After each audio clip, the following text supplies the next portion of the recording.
বিশ্ব champion Argentina মৌরিতানিয়ার বিপক্ষে 2-1 গোলের জয় নিয়ে মাঠ ছাড়লো। শেষ মুহূর্তে তো ধাক্কা খেয়ে গিয়েছিল। আর্জেন্টিনার কপাল খারাপ হলে যা হয়, মৌরিতানিয়া অ্যাডেড টাইমে গোল করে বসে। মেসি ডিপলকে বেঞ্চে বসানোর ইঙ্গিত আগেই দিয়ে রেখেছিলেন স্ক্যালোনি। একাদশে তাদের অনুপস্থিতিটা তাই অপ্রত্যাশিতই ছিল।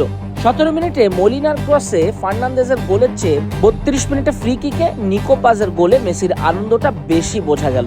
আর্জেন্টিনার হয়ে যে নিকো পাজ প্রথমবারের মতো গোলের দেখা পেলেন। মেসি মাঠে নামার কিছুক্ষণ পরই গোলের সুযোগ পেয়েছিলেন। ডান দিক থেকে কাট ইন করে ভেতরে ঢুকে বাঁ পায়ের বাঁকানো শট, সেই চিরচেনা মুভমেন্ট, তবে পোস্টে যেতে পারেনি সেটা। এছাড়াও ছোট ছোট আরও সুযোগ ছিল, কিন্তু গোল বের করা যায়নি। দ্বিতীয়ার্ধে অন টার্গেটে শট হয়েছে খুব কমই। 89 মিনিটে মৌরিতানিয়া ফরওয়ার্ড সুলেমান আনের বক্সের ভেতর থেকে জোরালো শট সেভ করেন আর্জেন্টিনার গোলকিপার এমিলিয়ানো মার্টিনেজ।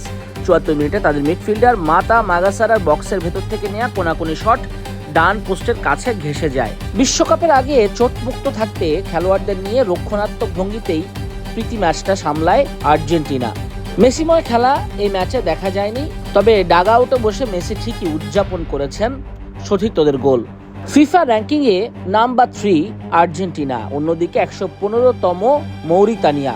যোগ করার সময়ে মৌরিতানিয়ার গোলটা হজম না করলে স্কোর লাইনটা আরও সুন্দর দেখাতো। আর্জেন্টিনার দ্বিতীয় প্রীতি ম্যাচ 1 এপ্রিল বাংলাদেশ সময় ভোরে জাম্বিয়ার বিপক্ষে। নাজমুস সাকিব, কালবেলা।